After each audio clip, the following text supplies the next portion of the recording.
Start over. Start from the top. Start from the top. Hello. Right. Okay, so what you learned today here at the Savvy Seller Seminar, current market conditions, your home sale price, how to avoid being on the market longer that's good for you, how to have a smooth closing, and how to make sure you don't get sued after the sale, because of course this is America, very litigious society, so we want to make sure that you dot all the I's and cross all the T's so that nothing comes back to bite you.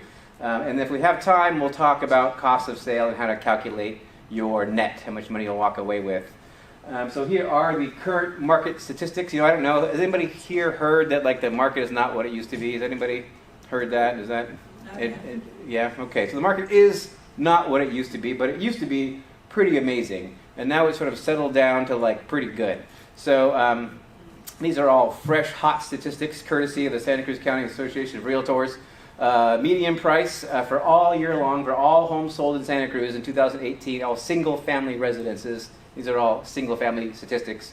$814,500, and that is a whopping 11.5% increase over 2017. So for a market which is supposedly falling off a cliff, it looks to be doing okay to me when you actually look at the numbers.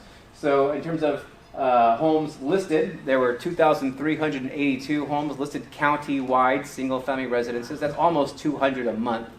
And in December, we listed just 60 homes for sale were listed in December. So the end of the year last year, it definitely kind of fell off a cliff a little bit. This is a big drop. 30% in listings is a big drop. And so about a year ago, it was like 87 listings in December. Total monthly average inventory 2018 was 325 homes for sale on average every month throughout the county. In December, last month, we're 324, which sounds about normal, except that December is the lowest inventory month of the year, right? So we're actually 20% higher than we were a year ago. In 2018, we sold 1,829 homes in Santa Cruz County. That's about 152 a month.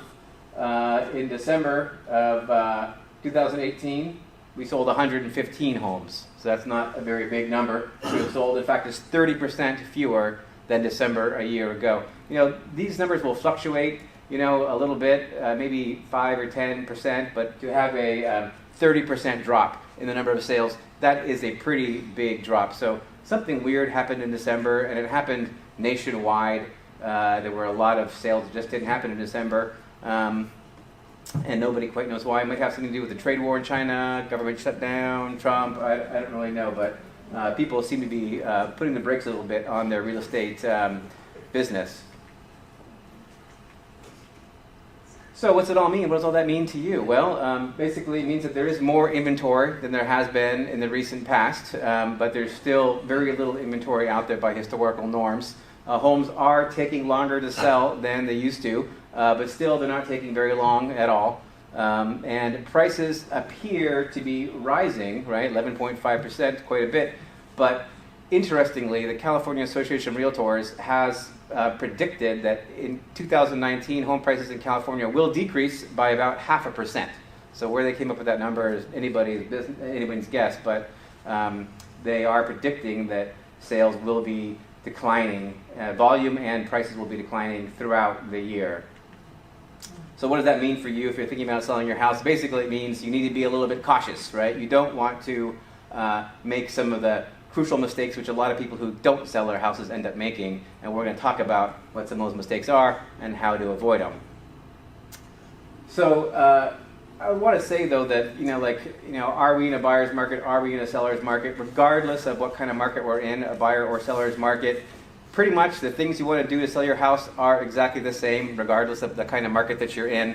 But you do want to just do them a little bit better, right? You want to be a little bit more careful, a little bit more detailed with all of the decisions that you take, all the steps that you make in your selling process.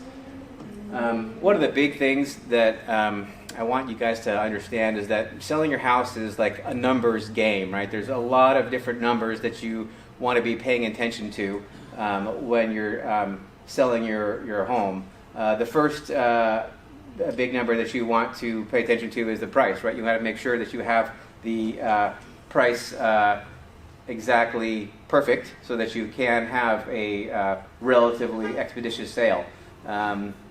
You want to make sure that you have as many people know that your home is for sale as you possibly can. You want to make sure that you have as many people come in your door to see your house as you possibly can. You want to make sure that you get as many offers as you possibly can. So playing by the numbers basically is a game where you want to create as much appeal and as much excitement and notoriety as you can, so that you have as many people as possible want to see your house, make offers, so that you'll get the very highest price. Because buyer inquiries, showings, offers, all that is what drives your final sale price. And then one thing is that not everything that you're going to do is going to matter in the end. Like, it could be that you spend like all this time and effort putting your house together and make it look perfect, and the guy who buys it ends up tearing it down, and everything was for naught. But it wasn't really for naught, because that buyer would not have paid as much for your house if he had had the feeling that nobody else wanted it, that it was unloved and uncared for, and there was no other buyers for it. He probably would have offered a lot less money. So you don't really know what you're going to do that's actually going to drive that value. So my advice is just play the numbers and do it all. All right, so how much can I get for my home, right? So I don't like to say like how much is my home worth, because that's a little bit hard to say with any precision. But I like to say, how much can I sell my home for? And one thing I want to point out is that my belief is that your home has no value. It really actually has a range of values. There we go. It has a range of values, right? Your home is going to be worth somewhere along a spectrum of values, and there's a lot of things that go into determining where exactly on the spectrum of values that your home is going to fall. So that leads me to talking about price and value, right? So value is kind of an abstract thing, right? Because people don't value homes all the same way, right? So some people might value the fact that it has a view. Some people might value the fact that it has a two-car garage. Some people might value the fact that it has travertine flooring, but other people might not, or they might put less value on that. But one thing that is clear and cold, that is price, right? So price is a translation of where people see the value. They translate value into price. So the more value that people see, the higher price they will offer for your home, right? So a lot of the game is to really accentuate and create a perceived value in your home to get the very highest price you possibly can. So when it comes to pricing your home, there's the age-old debate. Should I price it high or should I price it low? So I want to talk about that. It's really, a lot of people end up pricing their homes high, and they end up overpricing their homes, and they end up not getting as much money for them as they probably could have. And there's a couple of things I want to talk about, but the high price versus low price.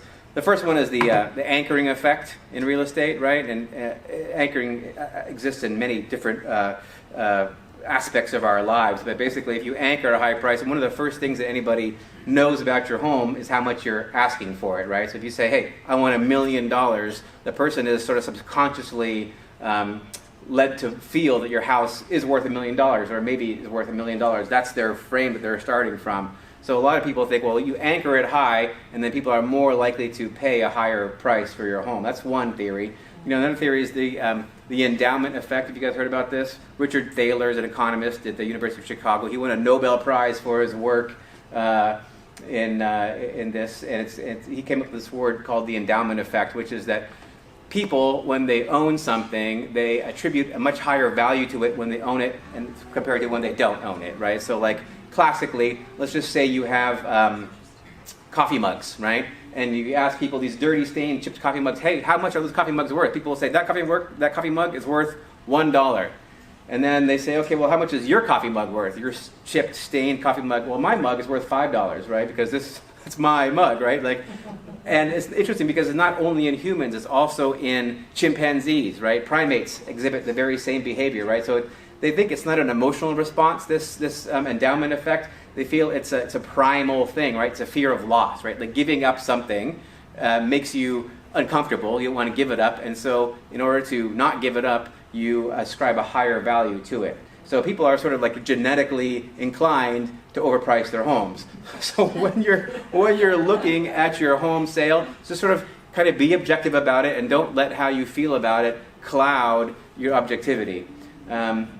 The next thing I'll say about high price versus low price is that the price is much more about marketing strategy than in terms of how much you're going to get for your property, right? Basically, when you're setting a high price, you're saying, I'm okay with having my property sit on the market a little longer or a lot longer. A lower price says, hey, I want to sell my property quickly, right? And I would point out that setting lower price does not mean that you're going to get a lower price. It just means that you're likely to get offers much more quickly and get the home sold much more quickly. The market will speak as to how much value it sees in the property, and they'll offer you the going rate, whatever that is, and maybe even more if you can get a little bit of a hysteria going. So there is one very big risk to having a high price and waiting for that offer, is that if the market is flat or in decline, which our market may be in 2019, we'll see, you're going to end up chasing the market down, right?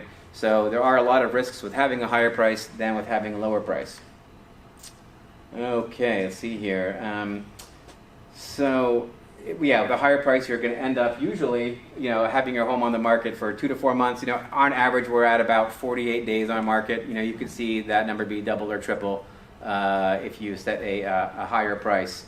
And there's many studies that tell you this fact, that not done by the Realtor Association, they're done by Harvard and MIT and people like that. So overpricing does, in fact, usually mean that you'll get less money for your home than if you had set it correctly from the get-go. And why is that? And that's because it's a numbers game. That's because when you first come on the market, there's a lot of people who are going to be looking at your property. And after about 2 or 3 weeks, the number of people who are going to be looking at your property are going to drop. You're going to have less and less likelihood of actually getting enough people together interested in your property to compete against it, where they're going to feel they have to offer full price or higher, right? So just remember, play the numbers, because according to the numbers, more eyeballs on your property and lower prices bring more eyeballs. That equals more people through the door, more offers, and that's a higher sale price. And it's really that simple. So here's a nice little pyramid right here. Look at that. So market value is an arbitrary number, but whatever it is, as you overprice it, people are less than likely to actually want to go and express an interest in your property, like make an offer, right? As you go down, there's an increasingly large number of people who are going to want to see your property and make offers on it. So I'd like to be in a larger buyer pool rather than a smaller buyer pool any day.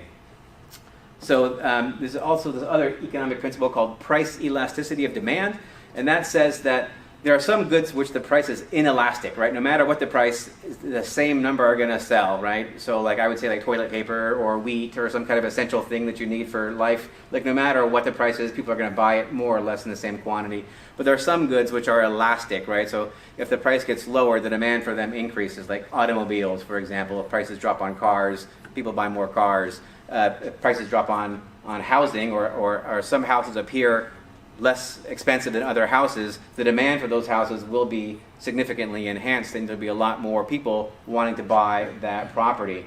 And here you can see this is this activity. Let's just call that property showings, right, or offers, or website views, or whatever. When a property first comes on the market, here's where all the activity comes, right? It comes basically within the first 3 weeks. If you have a house that's like $1 million in Aptos, how many people right now are looking for $1 million house in Aptos, would you say?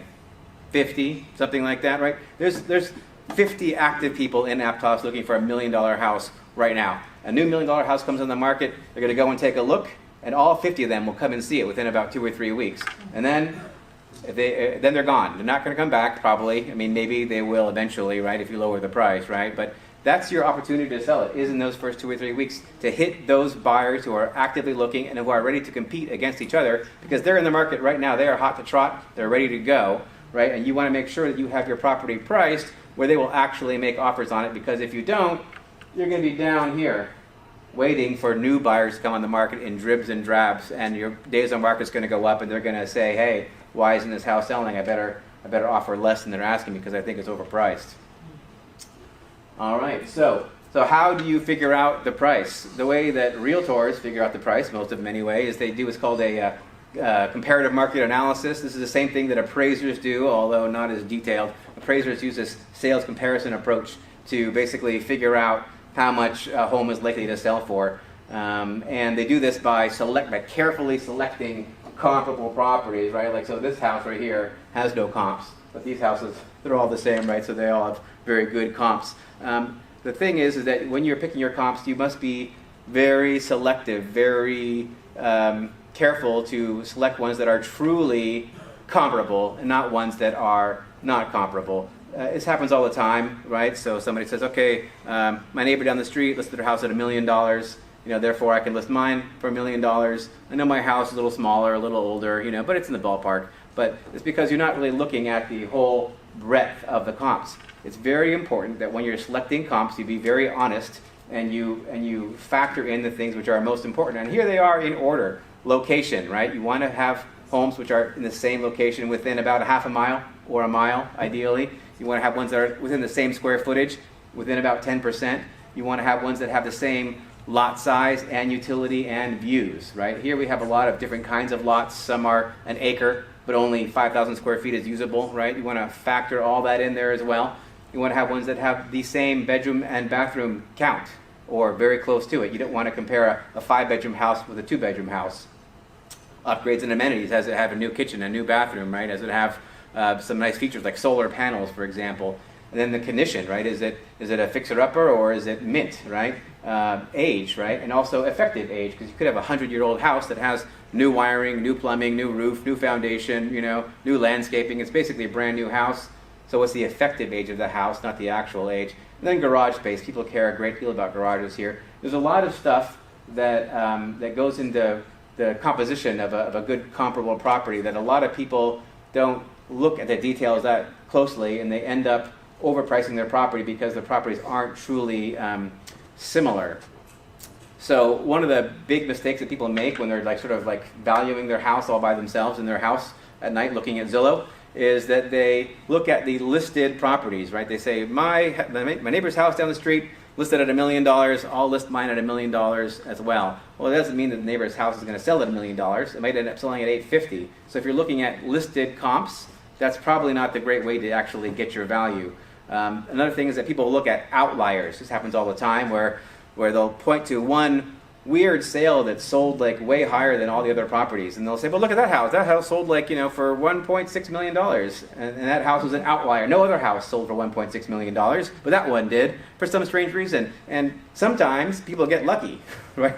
That person could have just gotten lucky, and that's not really where the market is, that person somehow managed to sell way over market. That does happen. So ignore the outliers, and also don't look at old comps. A lot of people look at comps that are 6 months or a year old. Really, you want to look at comps that are 1 month old or 2 or 3 months old. An appraiser is not supposed to look past 6 months. They can if they have to, but they're not supposed to, right? The fresher the better, and 3 months is kind of a standard.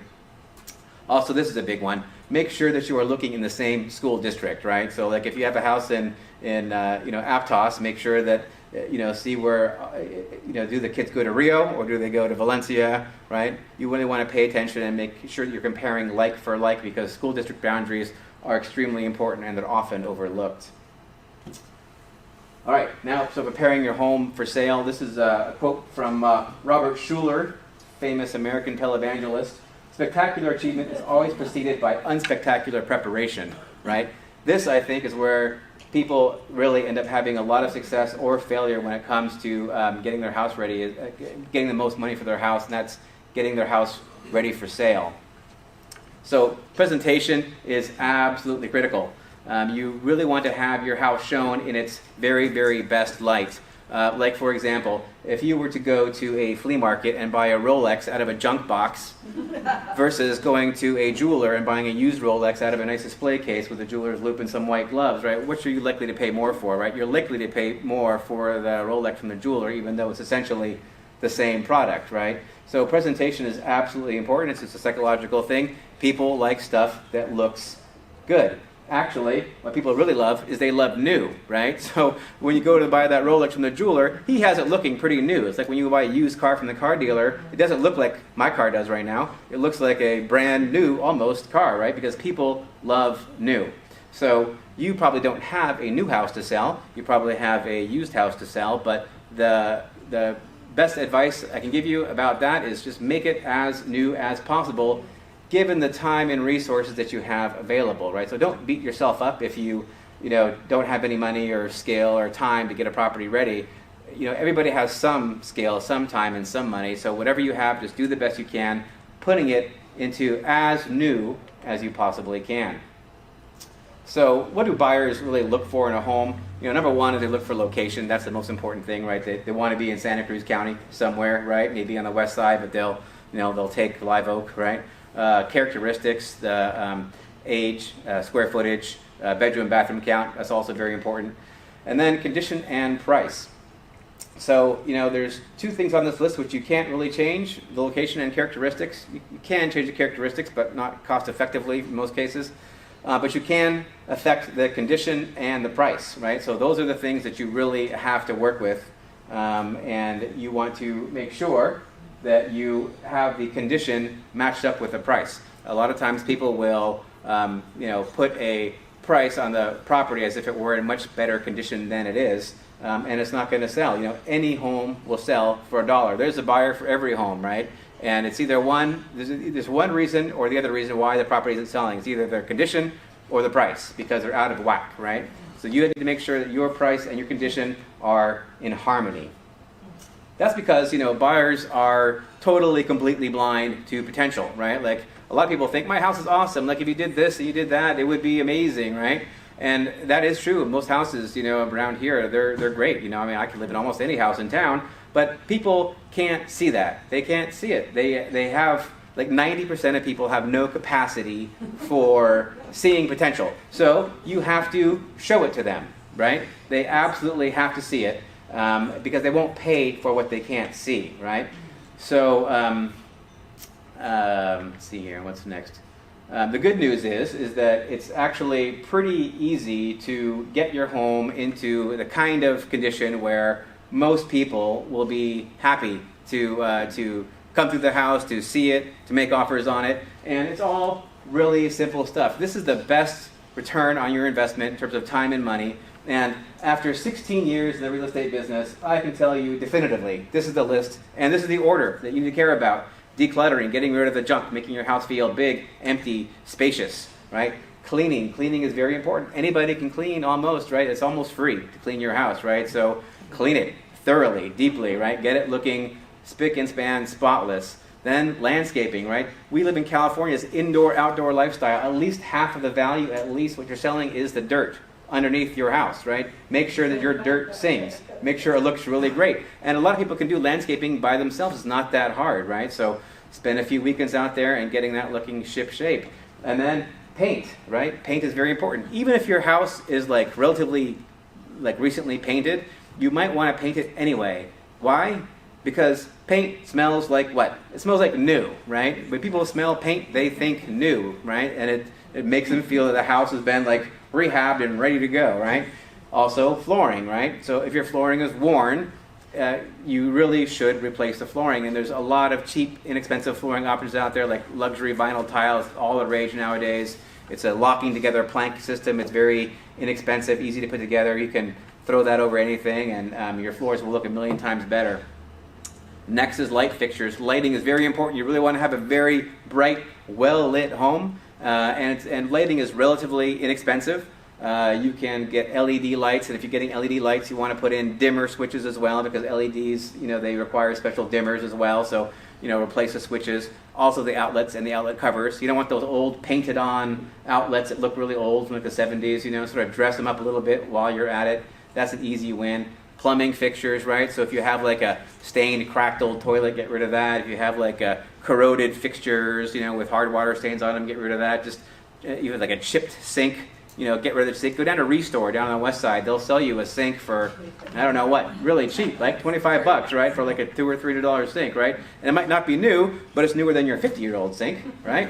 So that's relatively inexpensive to do. Also door hardware, right? Make sure that your front door handle is nice, shiny, brand new door handle with a nice, shiny, new painted front door. That really says welcome home very nicely. So these are the things, and these are relatively cheap. I mean, you can do a lot of this for just a few $1,000s and some sweat, and it will make a huge difference on how much you're able to sell your home for. In fact, all these things are basically a no-brainer. If you don't do this, you are leaving tons of money on the table. And how much money? 50,000, 100,000, right? People don't think that these small things make a big difference, but they actually make all the difference, right? So, and these are the things that everybody can do by themselves. Not everybody, but most people, they'll have, sons or daughters or brothers or sisters or some family member or friend who can help out getting this done. So there's a few other things that you're going to have to take care of. Some government-mandated retrofits, right? Like you must have low plumbing fixtures. Your water heater must be strapped, unless it's an instant hot water heater. You do need to have carbon monoxide and smoke detectors on the property. If you have a swimming pool, you'll need to have pool barriers. That's a law too. You have to make sure that nobody can drown themselves in your pool. And a brand new one is sewer lateral inspection. So now the county, for most of the county and the city of Santa Cruz, are requiring you to inspect your sewer lateral with a camera to make sure that it's not leaking or damaged or whatever, right? So that could actually be very expensive, because if you do have a damaged sewer lateral, it could cost $5,000, $10,000, $15,000, $20,000, unfortunately. But they're now requiring that to happen. So, all right. When it comes to like repairs, other than cosmetic repairs, the only other repairs that I generally recommend doing are ones that affect health and safety, like a leaky roof. If you have a leaky roof, you need to repair that. A lender is not going to loan on a house that has a leaky roof, for example. If you have any dangerous wiring, I don't mean knob and tube. Knob and tube wiring is not considered dangerous, but you could have other conditions like a faulty electrical panel, or wires that have been eaten by rodents or something like that. You really want to make sure that any dangerous conditions like the wiring are taken care of. Broken plumbing, if you have any leaky pipes or cracked or broken pipes, you want to take care of all of that. Mold is another issue. If you see any kind of mold, you want to have it addressed. You don't want to hide the mold, but you want to treat the mold if you can. I don't mean this like spraying it over with Kills primer, not telling anybody about it. That's a bad idea. But if you do see the mold, take care of it. A lot of times mold actually is not that hard to deal with. And then another big one is septic issues. If you're on a septic system, make sure that you have your septic tank pumped and inspected before you put your home up for sale, because all buyers expect that the septic system will be, fully functional by the time that they close escrow. So just take care of it ahead of time. And this is another mistake that I see people making, and that is they chase pennies with dollars, right? So they look at these big ticket items as a way to like really boost their sale price, and they will boost their sale price, but not necessarily as much as it actually costs. Do you ever see these HGTV shows where they like have these like three couples and they all like design a new kitchen, right? And then the appraiser and the realtor come by and they say how much money you added to the property, right? And they score you based on what percentage you get, right? Almost nobody ever comes in at 100% or higher. Like 99% of the time, it's like, oh, you spent $50,000 on your kitchen, and now it's added $35,000 to your home value. Congratulations. These big ticket items usually don't pay. What I say is that like any dollar that you spend should pay at least $1.10 out, right? Because if it's 1 for 1, your time costs something, right? So if it's 1 for 1, it's probably not worth doing, right? It needs to pay at least $1.10, or 2 or 3 or 4 or 5 or 10 times more, which you will find by doing a lot of this stuff that I outlined previously. That's really where you're going to see the biggest return on your time and money. So, okay, all right, that one. Okay, so there's a bunch of expensive mistakes that you can avoid. Do not add square footage. Do not remodel your kitchen. Do not remodel your bathroom. And you can make changes, right? You can paint your cabinets. You can put on new cabinet hardware, right? You can maybe replace the counters. You can replace a vanity, right? You can do minor things, but do not go and do like whole kitchen remodels or whole bathroom remodels, because you generally, unless you do it yourself, can't do it cost effectively. Fancy electronics, right? Don't do any of that. Like, don't add a home theater or like a whole home sound system, right? Or any of that stuff. That stuff does not pencil out. Usually it ends up becoming obsolete very quickly. Also, designer paint. A lot of times people say, hey, I like my chartreuse wall. Most buyers don't like that. So don't spend a lot of money on fancy paint that matches your taste. Go with a nice, taupe, Swiss mocha. There you go, Swiss coffee. All right, or outdoor kitchens, right? Like if you're doing like, people will put like big outdoor kitchens. Oftentimes those add, very little value. In fact, when you look at an appraisal report, there is no section for landscaping on an appraisal report. They basically ignore it. All right, and with that, I'm going to talk about staging your home, but I'm not going to talk about that. I'm going to let Danette talk about that. That's you. That's your. That's me. That's you. Hi, everybody. You guys have any questions for Sebastian? Yeah, any questions? No? Oh, there's one in the back. Yes.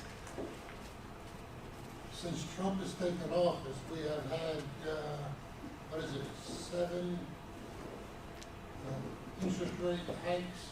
Right. How is that affecting the market today? That's a good question, and Victor over there is going to talk about that very same question, so I don't want to steal Victor's thunder, but he will be addressing that very issue. He's a lender. He's the best lender in town, by the way, Victor over there at Santa Cruz Lending Group, if you ask me. So I'd say, in general, it's adding a lot of uncertainty, and that's not good for any market.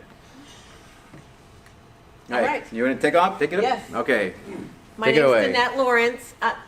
Will you guys be able to hear me if I'm over here also?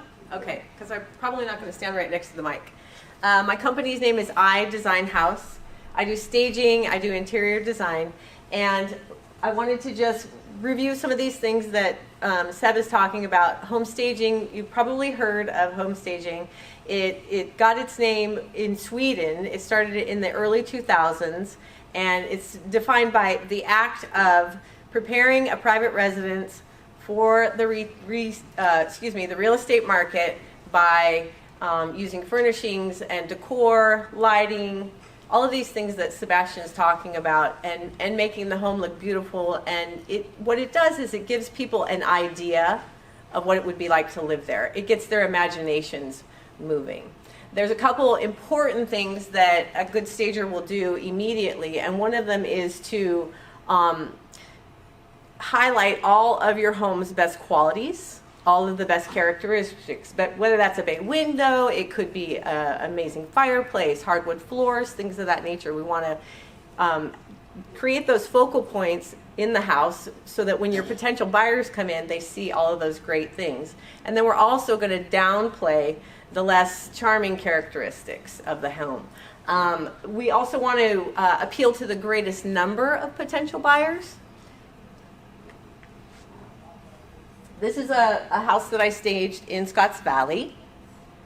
And as you can see on the right, that is how the house looks if you were to just walk in and look at the house. On the, excuse me, that would be your left. This would be your right.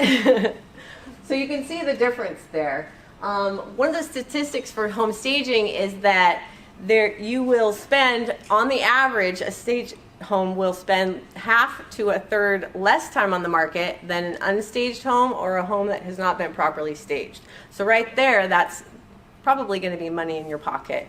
Also, you will get a return on your investment for home staging of between 3% and 20% of whatever you invest in the home staging.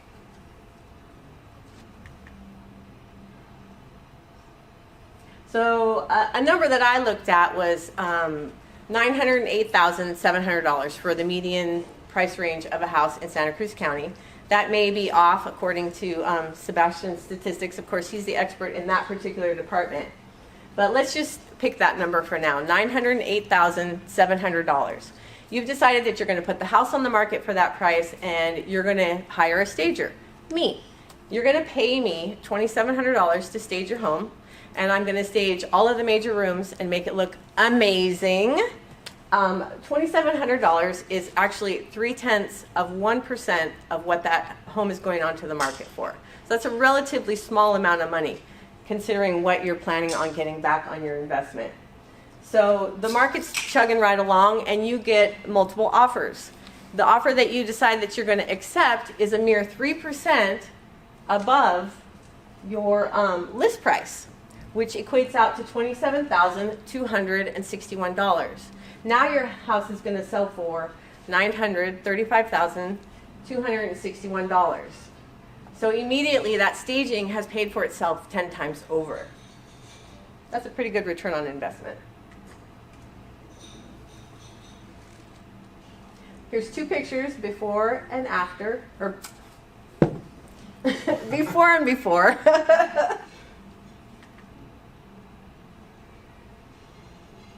There's the living room after. And imagine walking into a house that looks like that. You feel happy, interested. You want to look around. You want to maybe spend a little bit more time than if you were walking into the living room and it looked like this picture on the left.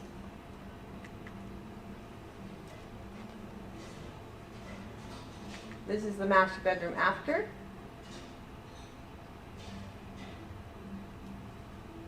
So you can see that there's value added. And with lighting and soft furnishings, it really adds a nice element to your home. So I wanted to talk just a minute about DIY staging and also just professional staging. For DIY staging, I do recommend that you get someone to come in and give you a staging consultation, because that way that person, myself, Sebastian, someone else, can go through the home with you from the curb appeal all the way to the back door and everything in between, and talk to you about places where you need to do repairs, upgrades, furniture placement, different ways that you can configure the layout of your home so that you really highlight the spaciousness in the floor plan. If you do DIY staging, of course it's going to be the lowest financial investment that you'll make. You may put in a couple $1,000s for repairs and things of that nature, and then you might want to buy some soft furnishings to accent what you already have, the home style that you have in your home, greenery, things like that, to make it feel really welcoming. Also, DIY staging is a great thing if you have kids and pets and a lot going on in your life and you choose to live there while you have the home on the market. And you can also, if you can detach and see your home as a commodity and you have kind of a designing eye, you will be able to do probably a pretty good job of staging on your own.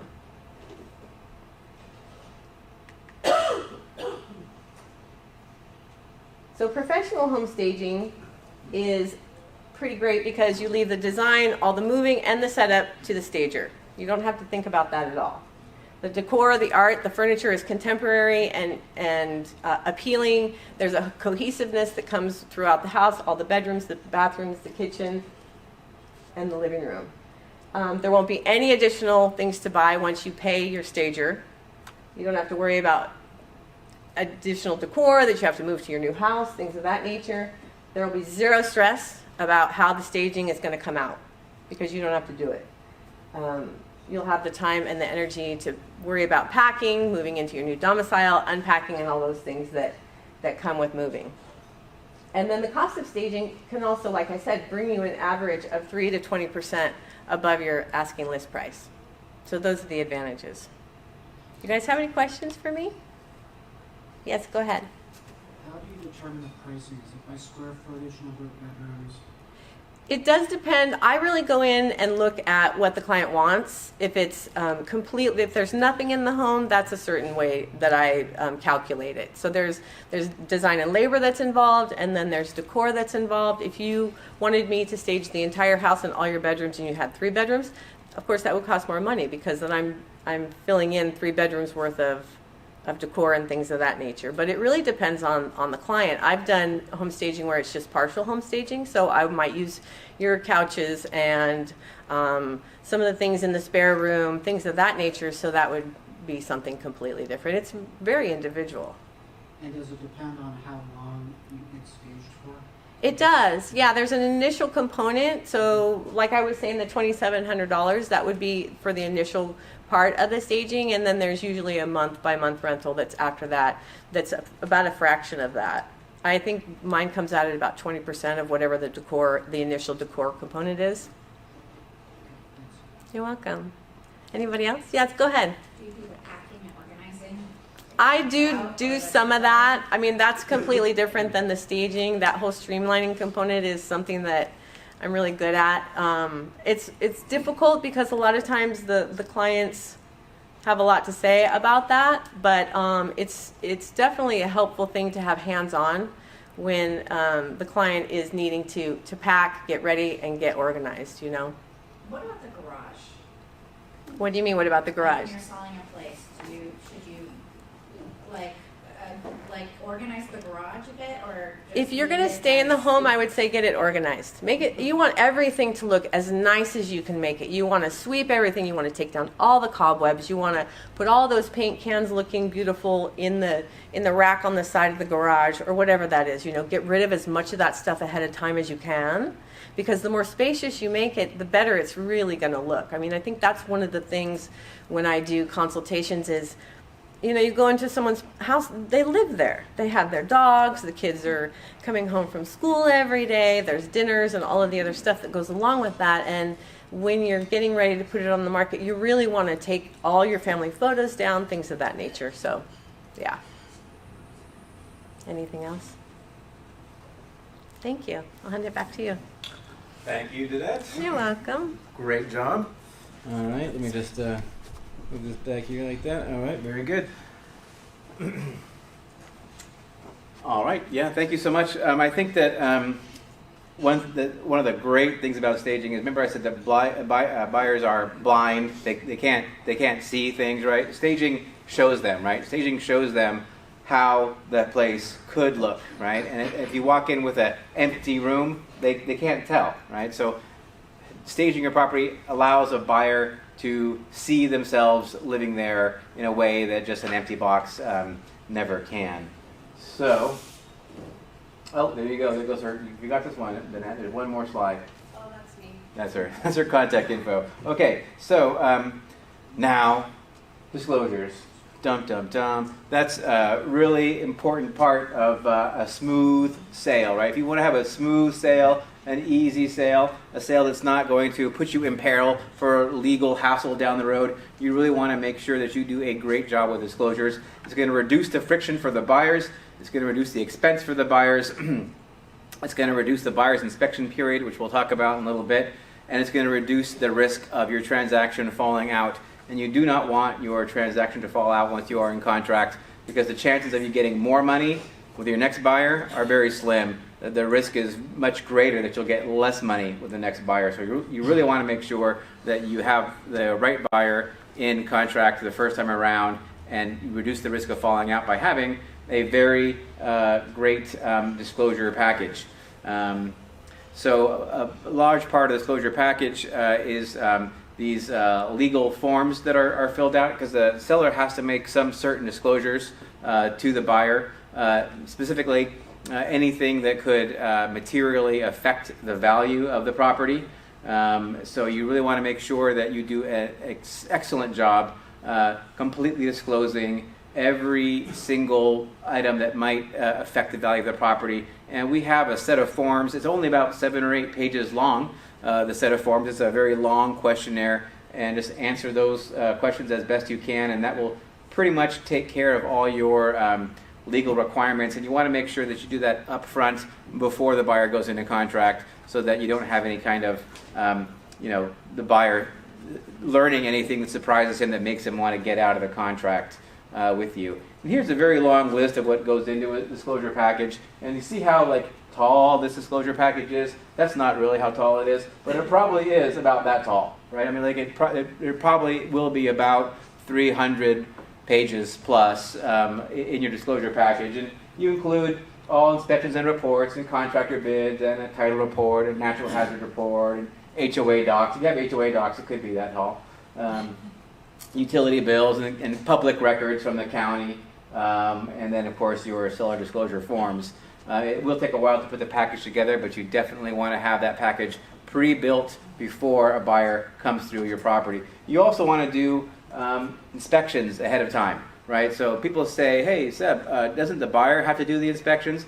The buyer is responsible for doing their own inspections, but a wise seller will do their inspections up front, because it really removes uncertainty and doubt in the mind of a buyer. I would say the number one question I get from agents the first time they ask me about their property is, are there any reports available, right? Because people want to see that. That way they'll understand what they're getting into before they make an offer on the property. Because the goal of having all these inspections done up front is we want to have an as-is sale, right? We don't want to have there be any kind of issue that crops up that causes you, the seller, to feel like you have to make some concession to the buyer regarding some kind of a repair issue or whatnot. So the common reports that we get are a termite inspection and a home inspection. If you're on a septic inspection, get one of those. And now you'll have to have a sewer lateral inspection, unfortunately. And if your home inspection says there's anything iffy about your chimney, have your chimney inspected. And if he says there's anything wrong with your roof, you might want to have your roof inspected as well. I am such a big believer in inspections that actually I pay for them for my clients.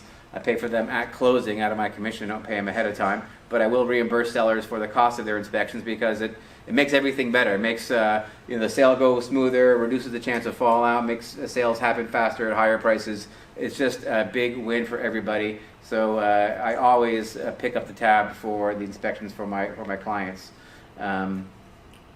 All right, you also want to add any contractor invoices or bids. If you've had any work done to your property, especially getting it ready for sale, put those invoices in the disclosure package. Also, if you have any bids, right? Like it could be that you get a termite inspection and there's a termite bid for that and it's high, so you get your own termite bid from a different contractor and it's lower. You want to put that in there. Or maybe you have a bid to rewire the house, for example, or put in new plumbing, or a new flooring bid. Any bids that you get, you want to put those in your disclosure package as well, because these will save a lot of drama later, right? Like let's just say you need a new roof and you don't get a roofing bid because you tell the buyer, hey, I need a new roof, right? And the buyer says, okay, well, great. Then the buyer gets a bid and it's $25,000. And then you have some drama, right? Because the buyer is saying, hey, I want a $25,000 price reduction now to pay for a new roof. And you're like, well, you know it needed a new roof. But they'll say, I didn't know it was going to be $25,000, right? It's not. It's going to be $12,000. But if you had got a $12,000 bid, it wouldn't have been an issue from the get-go. You would have just said, this is what it needs, a $12,000 roof, and the issue wouldn't even be raised, right? So get those bids ahead of time for any work that your property needs, any major work your property needs. All right, so seller disclosure forms, it's time for your confession, right? Where you confess all the little niggling details about your house. The forms, like I say, it's about 8 pages long. There's many, many dozens of check boxes, and it's all small stuff. I've really seen a deal not come together because of anything that was put on the disclosure forms, except when it was put on the disclosure forms after the buyer was already in contract. So just feel free to be extremely honest and truthful when you fill out those forms. And that's very important because if you do get sued, right, if there is a legal issue that happens after the close of escrow, the lawyers are going to go back and look at those 7 or 8 pages. Right, that's going to be like the bulk of their discovery, right? Like, what did you say in those pages? So you really want to make sure that you are as accurate and truthful as possible with those disclosure items, right? So by making all those disclosures available up front, we can do a really great job of making sure that a sale is an as-is sale, right? So the buyer won't find anything new in their inspection period. They won't try to renegotiate once they are coming to the time when they're going to release their inspection contingency, which we'll talk about a bit later on.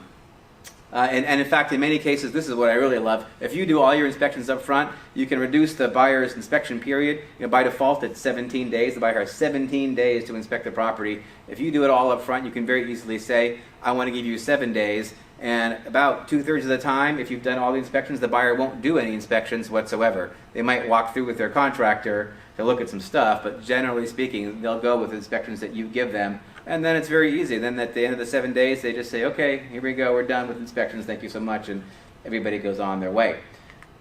All right, so now the marketing of your home, right? So photography is absolutely critical. That's like job one, right? Make sure that when you market your house, you do not use cell phone cameras. I mean, cell phones take incredible pictures right now, but it's more than just the picture taking itself. It's the Photoshop work. Like all photographers, what they really spend their time on is Photoshopping the pictures, not to make them look fake, but to do color balancing, right, and take out shadows and all that, and to make them so that they really pop. So hire a professional photographer because you want your house to look like it belongs on the cover of Dwell Magazine or Better Homes and Gardens. You want it to absolutely jump out on the MLS, especially compared to all those other homes which were shot by an amateur on an iPhone. So do yourself a favor and make sure that you get professional photography. And I always hire a professional photographer every single time, just about. And of course, video. Video is becoming more and more important these days because video really, it adds the sizzle, right? It creates a feeling, right? And selling real estate is all about the feeling. Staging is all about the feeling. Cleaning the house and painting it a neutral color, that's all about the feeling. And the video really helps to create that feeling in a way that pictures simply can't. It creates an emotional connection with the property and the neighborhood that pictures never really can, right? So you want to make sure that you do have a really good, compelling video to go along with your photos. And of course, drone photography, right? Like this is a picture of a DJI Phantom 4. I have one of these. It's my favorite toy. And we use it to take these great aerial photos of houses because they add a lot of drama to a video that just a regular, ground-based camera would never do. It also lets you see the whole enchilada, right? It lets you see the house from angles you can never ever see it. It lets you see the neighborhood, where it is in the neighborhood. I mean, like, drone is an incredible tool for really making your video stand out. When you open up a real estate video with a drone photography or video, it's like people are almost compelled to watch it, right? People watch drone video for some reason a lot more than they'll watch any other video. So, if you have a condo, it might be hard to do a drone video, right? But most houses, you can employ drones very effectively. So here's a house I sold a little while back. Is this going to work? Oh, here we go. So, look at that. See, this is the little house right here. It's actually not that little, but when you see the context of where it is, you get a feeling, right, for what that house is all about, right? That house is all about peaceful, quiet, mountain, living, sunny, bright, right? I mean, like, you want to watch the video, you get sucked in by the drone. And by the way, this house was staged. And some of that furniture was their own furniture, and then the stager brought in a lot of other pieces as well to sort of like make this nice look, right? So also the music, right? So there you go. I mean, like, that's plastic fruit right there, and that's an empty bottle of wine, and that's plastic flowers. But they look good, right?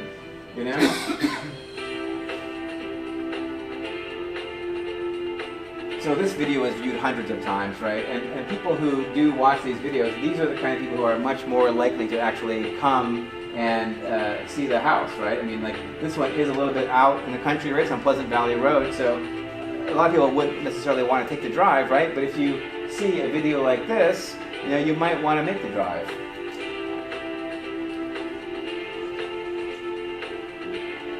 So I won't make you suffer through the whole video, but it's a pretty powerful tool. I think the drone's going to come back. There we go. Look at that. See? You couldn't do that without a drone. That's impossible. All right. So here you go. Very powerful tool. Another great tool that we use is a Matterport 3D camera. It's really cool. It creates like a 3D rendering of your house. It kind of works like Google Street View. You can jump from different points around the house. It's very high resolution. And you can see the house from any angle, but it's kind of like a two-edged sword. When you use one of those, you want to make sure that your house is absolutely like perfect, because people can choose where they want to look at your house from any angle. They can look at the ceiling, and they can look at the floor, they can look around the corners. One time I had a house listed, and we did that 3D virtual walkthrough, and there was like bananas on a banana rack, and the bananas had like age spots on it, and I got like a comment on YouTube like, hey, why didn't you change the bananas first, right? So it really is very high resolution, so you want to make sure that it looks absolutely incredible. Mobile marketing is extremely important. People use their phones now more than any other electronic device. According to the National Association of Realtors, 89% of home shoppers use a mobile phone during their search, and a lot of them use it exclusively.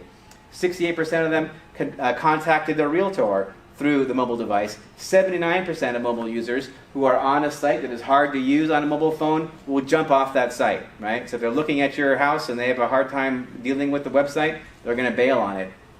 So you need to make sure that all of your marketing that you do is mobile optimized, right? So it looks great on a cell phone. Also, you want to have a sign rider for your house, the for sale sign that has either a text message or a QR short code, text whatever to this number, or a QR code that allows people to quickly access all the information for the property right on your cell phone as they're standing in your driveway. Also, that way your realtor can capture their contact information and follow up with them later.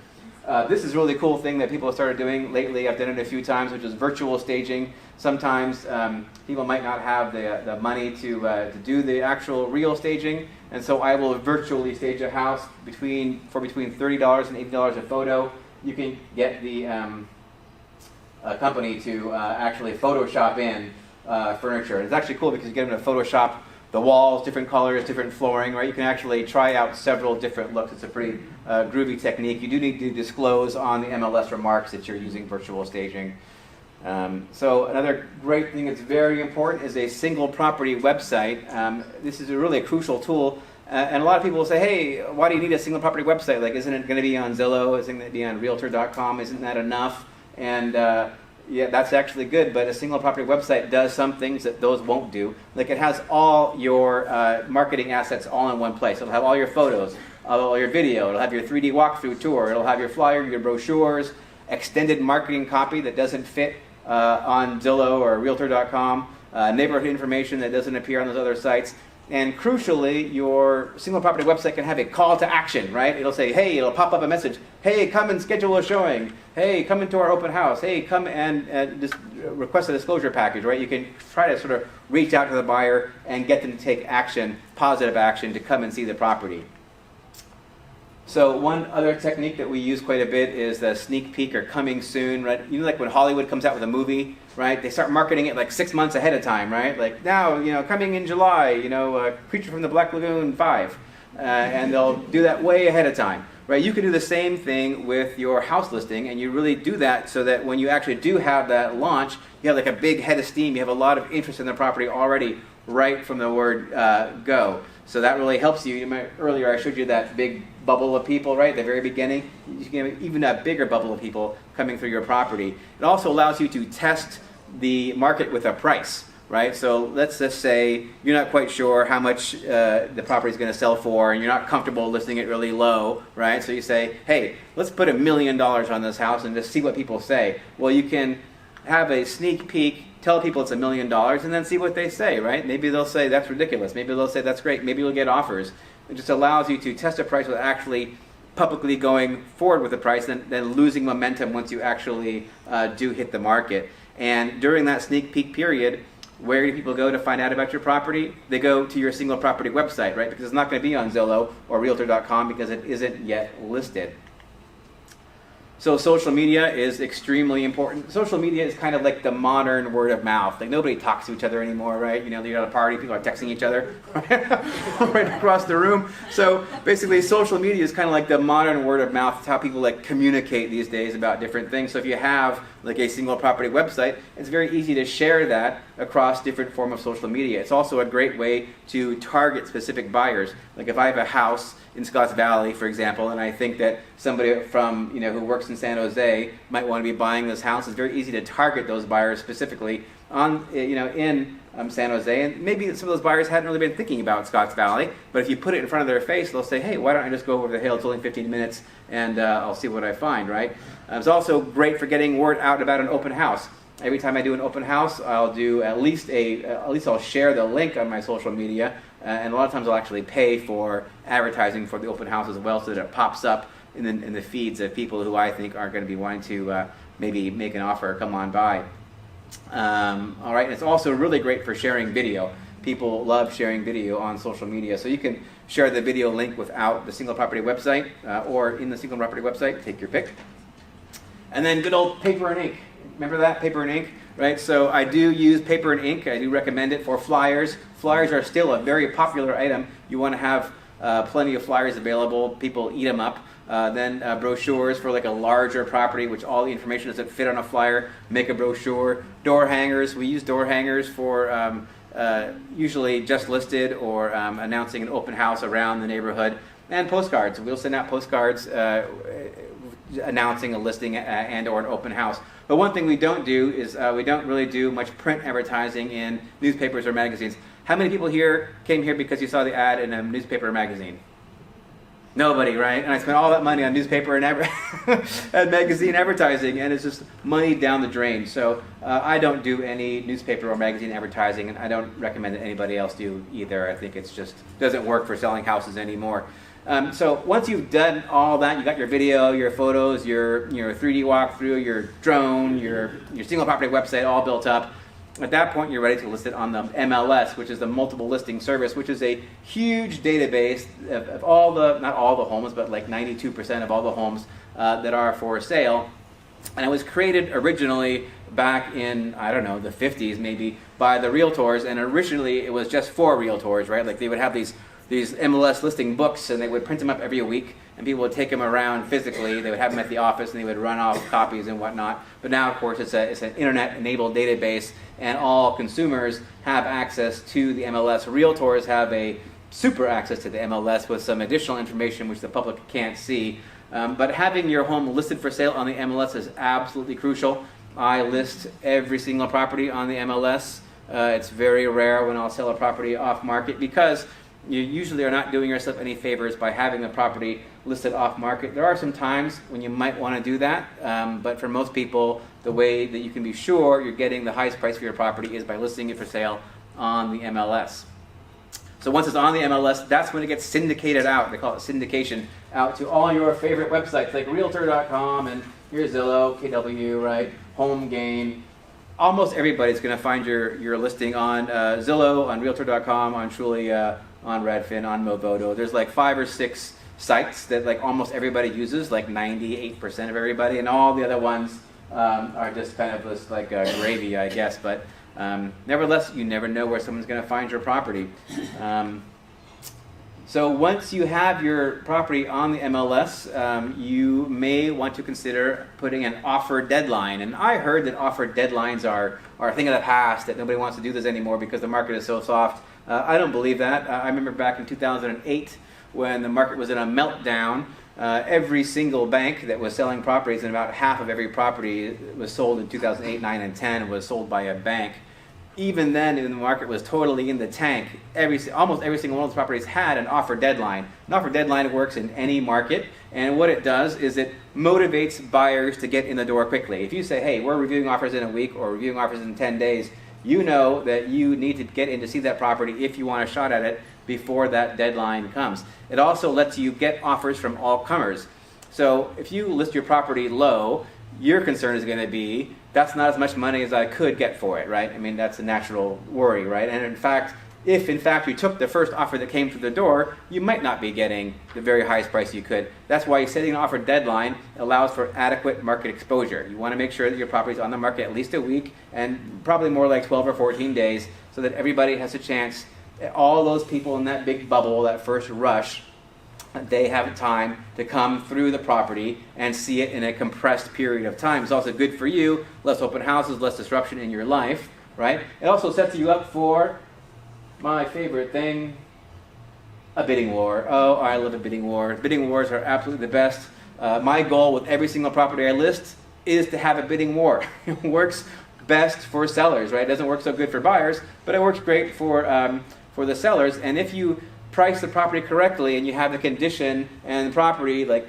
closely in sync, you will get multiple offers on the property. And in almost every instance, and I mean like 99.9% of instances, when you have multiple offers, you'll have at least full price and usually over asking price. In fact, about 25% of all homes in Santa Cruz do sell over asking price, right? So it's not a rare thing, it's very, very common. And actually, I think it's something like 60% of homes sell at or over full price, right? So most homes sell at 100% or over. So it also, a bidding war has some very healthy effects from other buyers. Basically, it creates social proof, right? Like, so when you're going out to look for a restaurant on Yelp, do you go to the one that has 2 stars? No. You go to the one that has 4.5 stars because it has social proof. It has people saying, hey, this is good, right? Same thing with the bidding war. When you have 5 or 10 other people in there making an offer, what does that make you feel? It makes you feel that you have made the right choice, that you make the right decision, that this is a valuable property, this is something that people want, and it makes you want it more. It makes you step up. It makes you bid wildly more than you maybe thought you were going to do it, because you see that other people want this too, and it becomes like this frenzy. It becomes like an ego thing for a lot of people. Like, I have to get this property. So you really want to have a bidding war if you possibly can, and to have a backup offer. You really want to make sure that after you go into contract, you get a backup offer. All right, so let's see here. This next slide, I think it's my buddy Victor Romero. Victor, your turn. Thank you, Seb. All right, take it away, Victor. Thanks. Hi everyone, how's it going? Thank you, Seb, for having me here today. My name is Victor Romero. I work obviously for Santa Cruz Lending Group. We're a local mortgage banker under the umbrella of Mason McDuffie. So as Seb asked me to speak to you guys, I thought, well, what would be interesting for sellers to know as far as mortgage financing? Because what will end up happening is whenever you get your offers, it's going to be associated to some sort of pre-approval letter.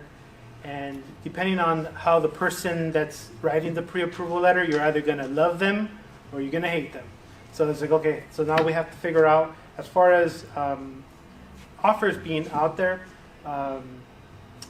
if I were to ask a question and with a show of hands from people that bought real estate, how many of you have gotten a loan when you bought a piece of real estate ever? Went through the loan process, okay? And keep them up. From the people that have them up, how many of you have gotten one in the last 20 years? Last 10 years? 5? All right, so last 5 years, so the last 10 years has been like a shift in the mortgage industry. Prior to 2008, before the Great Recession, it was extremely easy to get a loan. Banks were essentially giving away money. In the last 10 years, there's been a big shift in that, in the way that banks actually qualify and look at a borrower. Prior to the crash, you could see a lot of appraisal fraud. No investor continuity, meaning banks would just make up rules as they went along. Sure, that's good enough. Ninja loans, I don't know if you've ever heard of a ninja loan. No income, no asset loans. Didn't care. 100% financing tied with variable loans. Sounds like a good plan, right? So after all that happened and the party was over, the government had to come in and bail everyone out. So government came in, bailed all the banks out, but it was a caveat. We have to have rules in place. So government came in true fashion and made all these rules for banks and appraisers and everyone to follow. So as far as appraisals, one of the ways that we used to order appraisals, or I shouldn't say we, because when I first started, I was really answering phones. I didn't really know what was going on. But I overheard one of the ways that they order appraisals is the loan agent would call the appraiser, hey, ring, ring, ring. Hey, this is ABC Appraisal Company. Hi, appraisal company. I'd like to order an appraisal. Great. Well, I'm going to send over the information. By the way, the price is $650. We had to negotiate up from $600, but we send you plenty of business. I'm sure you could figure it out. Also, there's a leaky roof and some broken windows. Can you just not take a picture of that? Sure, you send us a lot of business. We'll see what we can do. Lo and behold, we get the appraisal back in. No issues. Right at value. So what this caused is a lot of overstimulation of the market. Now, what ended up happening is government created these entities called appraisal management companies. Why is this important to sellers? Because appraisal management companies are panels of appraisers that the loan person doesn't know who they are. It has to be a random selection, okay? And this is so that there's no influence. Government thought they were helping. What ended up happening is a lot of hungry appraisers would sign up for all these appraisal management companies. So we'd have an appraiser from San Jose come into Santa Cruz. Well, when you're dealing with a tract home, that's fine and dandy. But when you're dealing with the unique properties of Santa Cruz, that may cause an issue. So one of the things that we came up with is having our own panel. So our panel of appraisers are all local appraisers. So they know the area. You're not having to deal with someone from out of the area that doesn't know the specific neighborhood's unique characteristics of each property. When I talk about investor continuity, what ended up happening is when the government came in and bailed everyone out, they made the rules. They made the rules as far as as far as what is the standard. So one of the standards, well, some of the entities they bailed out were Fannie Mae, Freddie Mac, Ginnie Mae, and latest statistic is that 95% of all purchases actually utilize a loan. So then essentially 94.99% of all of these loans are within these three entities. So the government made up all these rules and made this system called qualified mortgage. What is a qualified mortgage? Why does it matter to us? Qualified mortgage needs to meet certain criteria. It needs to be 30 years fixed. It can't be interest only, if you've ever heard of that. Your income needs to be verified. Your debt ratios need to be in line. Essentially, you need to qualify for the mortgage. You know, think about that. People are actually qualifying for mortgages these days. And in comes the popularity of FHA and VA loans. FHA and VA loans are government-backed loans. So what it allows is people with kind of spotty credit, maybe spotty employment, to be able to obtain a loan. They're very flexible loans, and I've always said they're really good loans for a seller to work with, because normally these individuals that are qualifying for the loans know that their situation is not the best. So they're really hungry to try to buy something. So if they got the chance, what they're doing is, because they're paying mortgage insurance and all these things, they're a little more flexible in the prices. So hey, you get a counter offer back saying I want $25,000 more. They're going to look at that and go, well, what does that do for my payment? $130, $170? Sure, I'll go for that. And so that may give you an edge when negotiating with these kind of loans. The myth is that they're so hard, there's all these requirements that a seller needs to meet. It's all been streamlined essentially to help the first-time home buyer. So, for example, VA loans used to have to have the seller do all these repairs for termite and pay all these closing costs. Well, all that's kind of out the window. The only thing the seller is required to pay for on a VA loan is going to be the termite inspection. It's the only thing. Buyer can pay everything else. Okay. So with all this continuity, all these rules, it's probably one of the hardest times to get a loan now. We haven't noticed it because technology came into play. So now everything is trying to be streamlined. And you're going to run into situations when you're going to, as a seller, obtain a lot of different offers. And within those offers, you're going to get a bunch of letters from a lot of different lenders. And really, it breaks down to three types of letters. Okay? There's going to be the pre-qualification letter, the pre-approval letter, and the underwriter approval letter. It all sounds the same. And what ends up happening is those three terms get all intermixed. And so people don't understand that one is better than the other. So the way you kind of break it down is a pre-qualification letter will be someone giving me a call on the phone and us having a conversation. How much do you make? What's your credit score? Yeah, I think you can get a loan. Here's your letter. Now, is that going to really fly when the time comes and he gets an offer accepted? More issues may come up. So with a pre-qualification letter, I'd say the guarantee for you guys to actually make it to the finish line, 70%. Most of the time it's okay, but it really depends on who's doing the work on the back end. Then you have a pre-approval letter. Pre-approval letter is actual documentation. You supply pay stubs, bank statements, tax returns, we check your credit, we do all this. 90 to 95% of those transactions will close. And ultimately, it's the underwriter approval. Underwriter approval simply means you get all the paperwork and you submit it to the bank. And they actually approve it before the client even goes and shops for a mortgage. Why doesn't every loan go like that? Because it costs money. You're talking of a very expensive underwriter reviewing all the paperwork for a couple of hours, talking $500. For a client that's not guaranteed to find an offer, get an offer accepted. So a lot of lenders don't do that because they feel that it's too much of an expense. So really what I would tell you is whenever you're accepting offers, your best friend will be your listing agent because he'll know the lender, he'll know the reputation, will he make it to the finish line, if problems come up, can they troubleshoot those things. I put on here down payment size. A lot of times sellers look at a down payment size and go like, well, this guy has $500,000. He must be solid. Well, the ninja days are gone. You have to prove your income.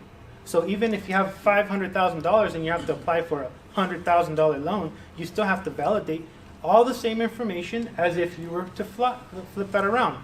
You had $100,000 and a $500,000 loan. It doesn't matter to the bank, which doesn't make any sense, but it's like a pendulum. too loose one way, too hard the other. So now we're a little too hard as far as the lending, in my opinion. And so with that, a lot of QM non-qualified mortgage lenders are coming out. These are what we saw 10 and a half years ago. No income, maybe bank statements, alternative programs are coming out.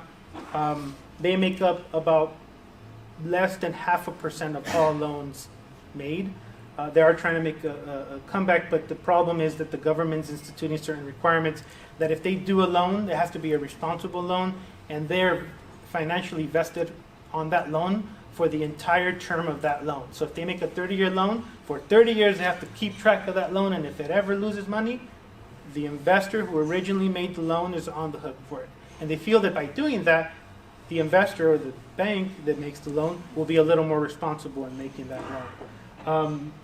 So we had a question about interest rates. So what is the uncertainty in rates and the effects on prices? So a 1% change in interest rates equates to about $50,000 of purchasing power for a buyer. 1%, $50,000. You have a buyer that's qualified for $800, now they qualify for $750. So as time goes and there's rate hikes, at first we don't feel it. It's all increments. But as time goes by, what you end up seeing is less and less buyers are qualified for the higher price points. What direction are prices going in Santa Cruz County, up or down? Up. So if you have that momentum going up, you're going to have less and less buyers being able to qualify for your property, which means less multiple offers, less competition. It might mean that prices will have to stabilize. That's the effect of all these rate hikes, is essentially you're going to slow down the market. Let's see here. I think Seb talked about price elasticity of demand.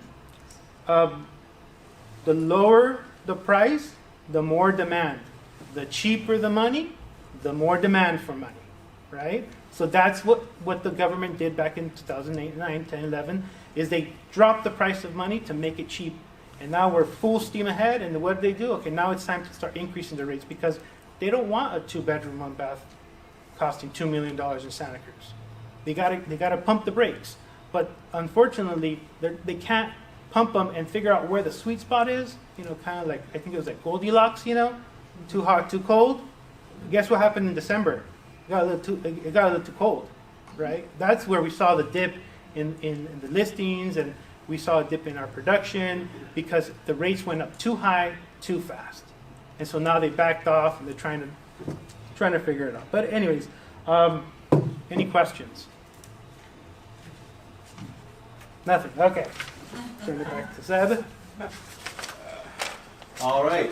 Okay, we got to hurry things up here because we only got 3 minutes left before 8 o'clock. I want to get everybody out of here on time because we all have things to do. So I'm going to talk about actually on the market here. I'm not going to talk about the listing agreement because that's not that interesting because we're running out of time. But I do want to talk about open houses. Open houses, I think, are extremely important, and most agents don't like doing open houses, and that's because the reality is that only about 2 or 3% of buyers say they found their homes via an open house, so agents say, well, why bother? And they bother because they want to find new clients, they want to find new buyers and new sellers, and because their sellers expect it of them. But while only 2 or 3% of buyers find their home via an open house, a lot of them find their homes online on their phones, and then they see the open house advertisement, and then they go and see the open house.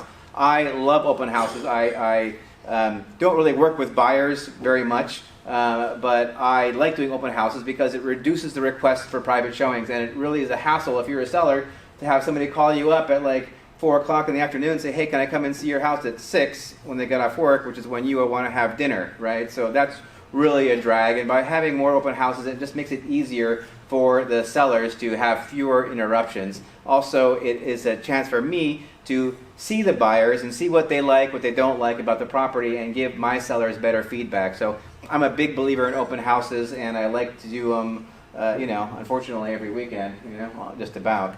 Private showings, though, are where the rubber meets the road. Private showings are really super important, and you want to make sure that your private showings are as easy as possible because, remember, it's a numbers game. You want as many people coming through that door as you possibly can with even a realtor lockbox on that door. So ideally, a home would be just like this, right? Spick and span, empty, the realtor lockbox on it, so anybody can come over anytime they want to and see the property. That's the ideal, right? That's what you want to have in most private showings is a vacant house on lockbox. Now, if it can't be vacant, like if you're living there, which most of you maybe will be living in your house when it's on the market, at least have a lockbox on there and let the agents come by. They don't need an appointment, but they'll call first before they come over, and they'll get okay, is it okay to come by, yes or no. Now, if that's not okay, you get rid of the lockbox and you go by appointment only. Appointment only is really going to tamp down on the showings that you're going to get. Fewer showings means fewer offers. It's going to mean a lower sale price. I really believe it in most cases. That's because, realtors out there, they have 5 houses. The client says, I want to see these 5 houses. They can't see your house because it requires an appointment, and they can't make an appointment. And they go see 4 other houses. They find some other house. The buyer likes that house. Buyer offers on that house, forgets all about your house. Right, so ideally you would not have a private showing situation like that. So the other thing about private showings that's really a drag is you really want to have your house show ready, right? Like it should be ready for people to come through and looking awesome, like it's on Better Homes and Gardens any time of the day or night almost, and that really is inconvenient, right? So that's why I love open houses versus private showings.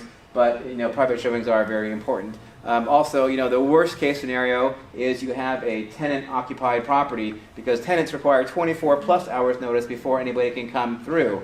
And almost invariably, when there's a tenant, the house is not going to look like it belongs in Better Homes and Gardens.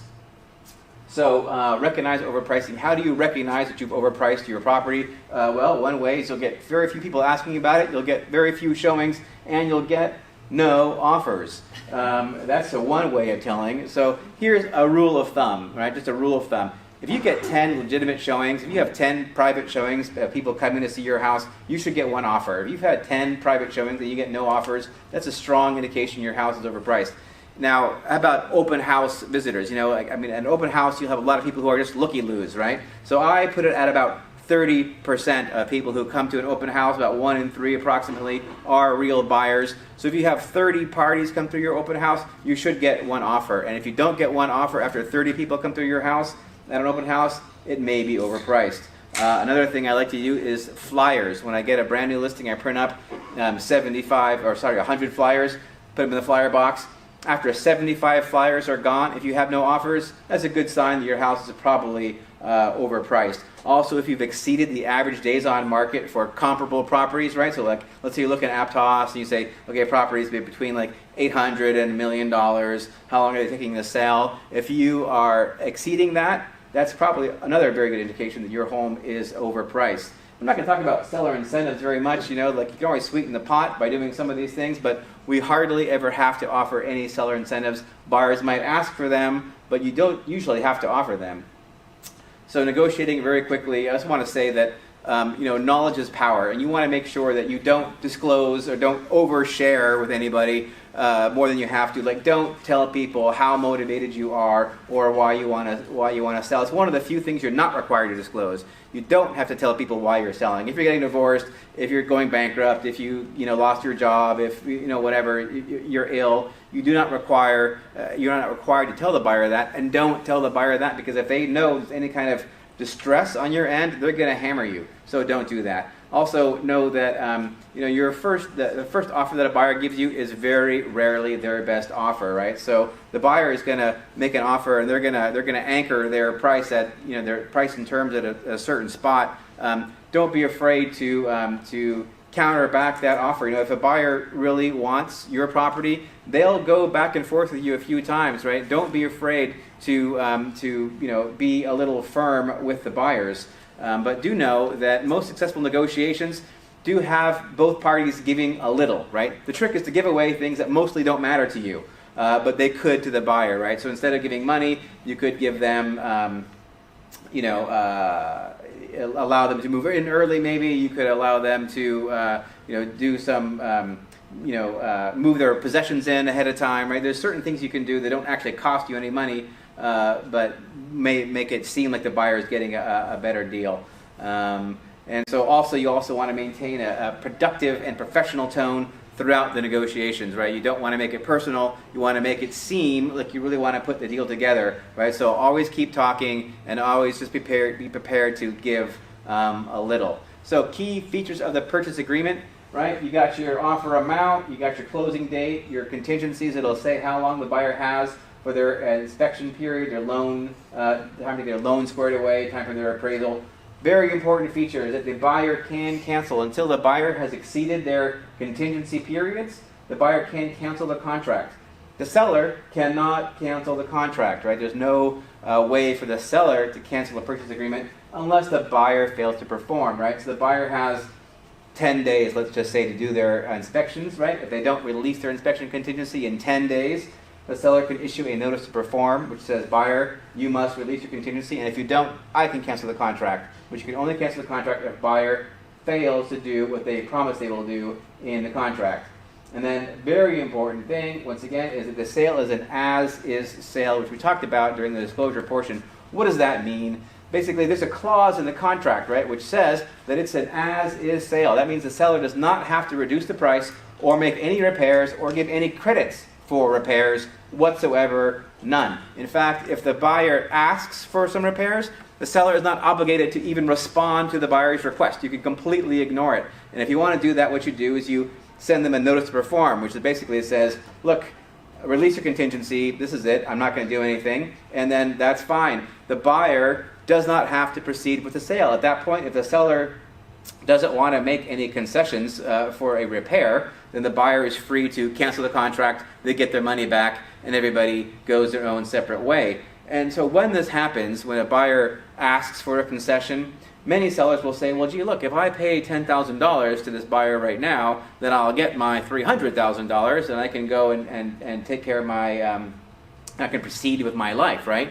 Many sellers will do that, but the good news is you won't have to do that. If you do all your disclosures up front, if you provide those reports, if you make sure the buyer is completely informed as to the condition of the property before they make their offer, very few buyers are going to ask for any repairs because they'll have no justification for doing so. So it's very important that you do all that up front so that you can have an as-is smooth sale, right?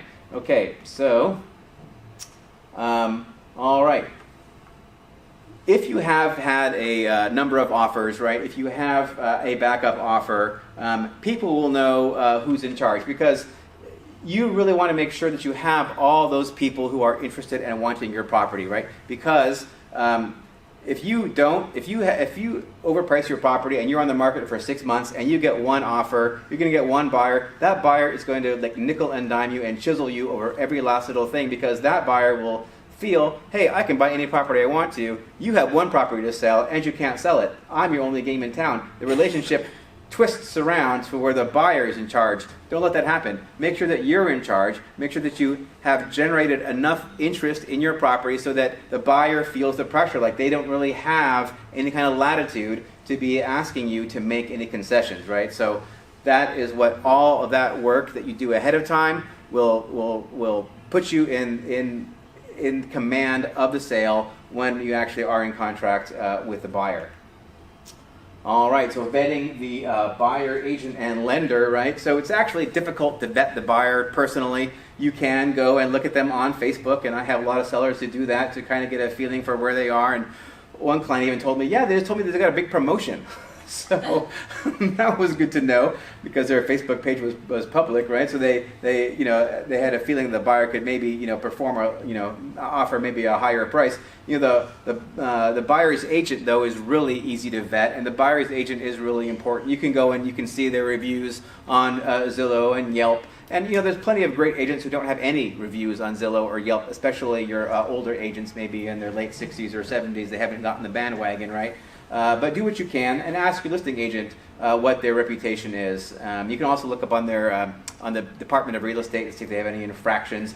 And as for the lender, well, that's really tough. There's a lot of untrustworthy lenders out there. No, just kidding. most lenders are actually really good at their jobs, but not every lender is really good at their job. And also, there's a couple of lending institutions in particular I would like to call out in my hall of shame: Bank of America and Chase. I can't say I've had a good experience with any Bank of America or Chase loan. So when I'm a listing agent and I get a pre-approval from a Bank of America or Chase, I will caution my sellers very strongly before they accept one of those offers, because I've never had a good experience.